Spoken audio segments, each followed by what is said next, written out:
ನನಗೆ ಸಾರ್ ಇಟ್ಕೊಂಡು ಈಗ ಎಲ್ಲರೂ ಅನ್ಕೋತಾರೆ ಏನ್ ಗುರು ಇವನ ಹೀರೋ ಏನ್ ಗುರು ಹಿಂಗವನೇ ಈ ತರದ ಒಂದು ಒಳಗಡೆ ಮೈಂಡ್ ಓಡುತ್ತೆ, ಎಲ್ಲರೂ ಗೊತ್ತಿದೆ. ಅದಕ್ಕೆ ಒಂದು ಮಾತಿದೆಯಲ್ಲ, ಏನೋ don't judge A book by it's cover ಅಂತ. ಹಾಗೆ ಅವರು ಕೂದಲು ಬಿಟ್ಬಿಟ್ಟಿದ್ದಾರೆ, ಕಪ್ಪಗಿದ್ದಾರೆ, ಹಂಗಲ್ಲ. ಅದಕ್ಕೆ ಅವ್ರಿಗೆ ಸೂಟಬಲ್ ಆಗುವಂತಹ ಒಂದು ಪಾತ್ರವನ್ನ, ಒಂದು ಸುಪಾರಿ ಕಿಲ್ಲರ್ ಪಾತ್ರವನ್ನ ಸೃಷ್ಟಿ ಮಾಡಿ, ಯಾಕಂದ್ರೆ ಕಾಸ್ಟಿಂಗು ಚೆನ್ನಾಗಿದ್ದಾಗ ಸಿನಿಮಾ ಗೆಲ್ಲುತ್ತೆ ಅನ್ನೋದು ಒಂದು ದೊಡ್ಡ ದೊಡ್ಡ ನಿರ್ದೇಶಕರ ಅಭಿಪ್ರಾಯ. ಅದನ್ನೇ ನಾನು ಫಾಲೋ ಮಾಡ್ತಾ ಬುಲೆಟ್ ರಾಜ್ ಅವ್ರಿಗೆ ಯಾವುದು ಹೊಂದುತ್ತೋ ಬಾಡಿ ಲ್ಯಾಂಗ್ವೇಜ್ಗೆ ಅದನ್ನ ಮಾಡಿಸಿದೀವಿ. ಒಂದು ಸುಪಾರಿ ಕಿಲ್ಲರ್, ಒಂದು ಬ್ರೂಟಲ್ ಕ್ಯಾರೆಕ್ಟರ್ ಅಂತ ಹೇಳ್ಬೋದು. ಸೊ ಆ ತರ ಪಾತ್ರ ಮಾಡಿದ್ದಾರೆ. ನೀವು ಆನ್ ಸ್ಕ್ರೀನ್ ಮೇಲೆ ನಾವು ಸಿನಿಮಾ ಶೋ ಅರೇಂಜ್ ಮಾಡ್ತೀವಿ, ನೀವೆಲ್ಲ ನೋಡ್ತೀರಿ.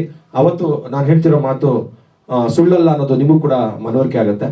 ಅದ್ರ ಜೊತೆಗೆ ಅವರು ಡ್ಯಾನ್ಸ್ ರೀಲ್ಸ್ಗಳೆಲ್ಲ ತುಂಬಾ ಮಾಡ್ತಿದ್ರು. ಹಾಗಾಗಿ ಒಂದು 2 ಸಾಂಗ್ ಇರಬೇಕು ಅಂತ ಹೇಳಿ ಸಾಂಗ್ ಮಾಡಿದೀವಿ. 2 ಫೈಟ್ ಕೂಡ ಬಹಳ ಅದ್ಭುತವಾಗಿ ಮಾಡಿದ್ದಾರೆ. ಈ ತರದೊಂದು ಪಾತ್ರದಲ್ಲಿ ಅಷ್ಟು ಇನ್ವಾಲ್ವ್ ಆಗ್ತಾರೆ ಅಂತ ನಾನು ಮೊದಲಿಗೆ ಅವ್ರು ಭೇಟಿ ಮಾಡಿದಾಗ ಅನ್ಸಿರ್ಲಿಲ್ಲ. ಬಟ್ ಒಂದು ಮಗು ತರ ಒಂದು ಇನ್ನೋಸೆಂಟ್ ಕ್ಯಾರೆಕ್ಟರ್ ಇದೆ ಅವರಲ್ಲಿ, ಅದನ್ನ ಹೇಳ್ತಾ ಇರ್ತೀನಿ ನಾನು. ಅದೇ ತರ ಒಂದೊಂದ್ಸಲ ರಾಕ್ಷಸನ್ ತರನು ಆಡ್ತಾರೆ, ಅದು ಬೇರೆ ಪ್ರಶ್ನೆ ಅಲ್ವಾ ಸರ್? ಸೊ ಹಾಗಾಗಿ ಒಂದು ಡೈರೆಕ್ಟರ್ಗೆ ಏನ್ ಬೇಕೋ ಅದನ್ನ ಕೊಟ್ಟಿದ್ದಾರೆ. ಅದೊಂದು ನಿಸ್ಸಂಕೋಚವಾಗಿ ನಾನು ಹೇಳಬಲ್ಲೆ. ಎರಡನೇದು ಸತ್ಯಂ ಶಿವಂ, ನಾನು ಆಗ್ಲೇ ಹೇಳಿದಾಗ ಇದೆರಡು ಪಾತ್ರಗಳ ಹೆಸರಲ್ಲ. ಮನುಷ್ಯ ತನ್ನಲ್ಲಿರುವ ಎಲ್ಲ ದುಷ್ಟತನವನ್ನ ಹೊರಗಾಕಿ ಒಂದು ಪರಿಶುದ್ಧವಾಗಿ ಟ್ರಾವೆಲ್ ಮಾಡುವಾಗ ಒಂದು ಅನುಭವವನ್ನ ಪಡಿತಾನೆ. ಅದನ್ನ ಸತ್ಯಂ ಶಿವಂ ಅನ್ನೋ ಒಂದು ಅರ್ಥದಲ್ಲಿ ಹೇಳಕ್ ಹೊರಟಿದ್ದೀನಿ. ಒಂದು ಬ್ರೂಟಲ್ ಕಿಲ್ಲರ್ ಮತ್ತೆ ಒಬ್ಬ ಕ್ಯಾನ್ಸರ್ ಪೇಷಂಟ್. ನಾನು ಒಂದು ಕ್ಯಾನ್ಸರ್ ಪೇಷಂಟ್ ಆಗಿ ಪಾತ್ರ ಮಾಡಿದ್ದೀನಿ. 2 ಪಾತ್ರಗಳು ಸೇರಿದಾಗ ಇಲ್ಲಿ ಹಲವಾರು ಪಾತ್ರಗಳು ಬರ್ತವೆ. ಎಲ್ಲ ಪಾತ್ರಗಳು ಅದರದೇ ಆದ ಒಂದು ತೂಕವನ್ನ ಇಟ್ಕೊಂಡು ಕಥೆಯಲ್ಲಿ ತುಂಬಾ ಆಳಕ್ಕೆ ಇಳಿಯುವಂತಹ ಪಾತ್ರಗಳನ್ನ ಆನ್ ಸ್ಕ್ರೀನ್ ಅಲ್ಲಿ ಇವನ್ ಡಿಸೈನ್ ಅಲ್ಲಿ ನೀವು ನೋಡ್ಬೋದು. ಹಲವಾರು ಪಾತ್ರಗಳು ಬಂದು ಹೋಗ್ತವೆ. ತುಂಬಾ ಜನ ಆರ್ಟಿಸ್ಟ್ಗಳು ಇದ್ದಾರೆ. ಅದರಲ್ಲಿ ನಿಮ್ಗೆ ಕಾಣಿಸ್ತಾ ಇದ್ದಾರೆ ವೀಣಾ ಸುಂದರ್ ಇದ್ದಾರೆ, ಮೈಕೋರ್ ನಾಗರಾಜು, ಬಾಲರಾಜ್ ವಾಡಿ, ಬಿಗ್ ಬಾಸ್ ತುಕಾಲಿ ಸಂತು, ಸಂಗೀತ, ಮುನಿ, ಅರವಿಂದ್ ರಾವ್, ಬಹಳಷ್ಟು ಜನ ಇನ್ನೂ ದೊಡ್ಡ ತಂಡವೇ ಇದೆ. ನಮ್ಮ ಸಿನಿಮಾ ನಾನು ಆಗ್ಲೇ ಹೇಳಿದಾಗ ವಿದ್ಯಾ ನಾಗೇಶ್ ಅವರು ಛಾಯಾಗ್ರಹಣ ಮಾಡಿದ್ದಾರೆ.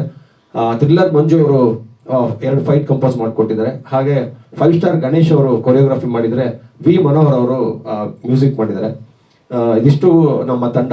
ಚಿತ್ರದ ಸಂಪೂರ್ಣ ಚಿತ್ರೀಕರಣವನ್ನು ನಾವು ಶ್ರೀರಂಗಪಟ್ಟಣ ಮತ್ತೆ ಮೈಸೂರು ಸುತ್ತಮುತ್ತನೇ ಮಾಡಿದ್ವಿ.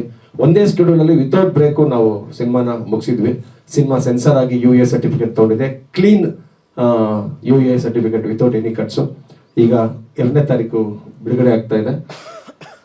ನೀವೆಲ್ಲರೂ ಸಿನಿಮಾ ನೋಡಬೇಕು, ಹಾರೈಸಬೇಕು ಅಂತ ನಾನು ಕೇಳ್ಕೊಳ್ತೀನಿ ಎಂದಿನಂತೆ. ಸ್ವಾದಿಷ್ಟತೆಯ ಸ್ವಾದ, ತಾಜಾತನದ ಆಹ್ಲಾದ, ಉತ್ತಮ ಆರೋಗ್ಯ ಮತ್ತು ಹೆಚ್ಚಿನ ರೋಗ ನಿರೋಧಕ ಶಕ್ತಿಯ ವೃದ್ಧಿಗೆ ಈಗ ನಿಮಗೆ ಸಿಗುತ್ತಿದೆ ಉತ್ತಮ ಗುಣಮಟ್ಟದ ಪೌಷ್ಟಿಕಾಂಶ Shri Vaidik millet health mix. ಇದು ಸಿರಿಧಾನ್ಯಗಳ ಸಂಪತ್ತು.